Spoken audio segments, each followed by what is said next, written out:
క్రీస్తునందు ప్రియమైన సజీవవాహిని శ్రోతలందరికీ మన ప్రభువును రక్షకుడైన యేసు క్రీస్తు నామంలో శుభములు తెలియజేస్తా ఉన్నాను. విజయోత్సవములు 30 రోజులు మన పాఠ్యభాగాల్లో ఆదరణ వలన పొందే విజయోత్సవాలు అనే అంశాన్ని అనుదిన వాహినిలో మనం ధ్యానించుకుందాం. ఆయన తన ప్రాణం కంటే ఎక్కువగా ప్రేమిస్తూ తన వెలలేని ఆస్తిగా భావిస్తున్న మనలను అగాధ లోయల్లాంటి శ్రమల్లో, శోధనల్లో విడిచిపెట్టేసి కొనికేవాడు ఎంతమాత్రము కాదు.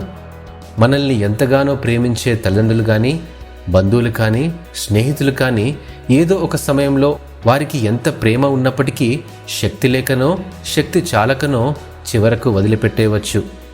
ఎవరైనా మనల్ని ప్రేమతో ఆదరిస్తే ఎంత బాగుండు అనిపిస్తుంది. మనం మోస్తున్న ఈ శ్రమ కాస్త తేలికైతే చాలనే అద్భుతాలు కోరుకుంటాం. నిరాశ, నిస్పృహ నిన్ను కుదిపేస్తుందేమో, కానీ సర్వశక్తిమంతుడైన దేవుడు నీ చేయి ఎన్నడూ విడువడు, ఎడబాయనని వాగ్దానం చేస్తున్నాడు. మనల్ని రక్షింపనేరకై ఉన్నట్లు ఆయన హస్తమేమీ కురచ కాలేదని జ్ఞాపకం చేసుకుందాం.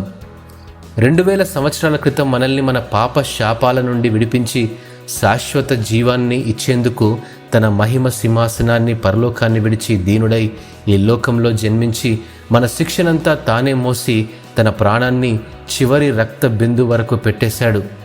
మనల్ని నా కుమారుడా, నా కుమార్తె అంటూ దినమెల్లా మన వైపు చేతులు చాపి ఉంచాడు.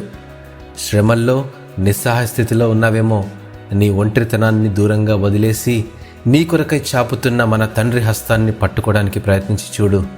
క్రీస్తుతో నీ అనుభవం మరింత రెట్టింపవుతుంది. నీ ఆశయ సాధనాల్లో ఎన్నిసార్లు విఫలమైనా సరే మన తండ్రి హస్తాన్ని పట్టుకొని మరోసారి ప్రయత్నించి చూడు, విజయాన్ని రుచి చూస్తావు. అందుకే యెషయా గ్రంథము 41వ అధ్యాయం 10వ వచనంలో ఈ వాక్యం మనల్ని బలపరుస్తుంది. భయపడకుము, నేను నీ దేవుడినై ఉన్నాను. దిగులు పడకుము, నేను నిన్ను బలపరుతును. నీకు సహాయము చేయువాడను నేనే. నీతి అను నా దక్షిణ హస్తముతో నిన్ను ఆదుకొందును. హల్లెలూయా.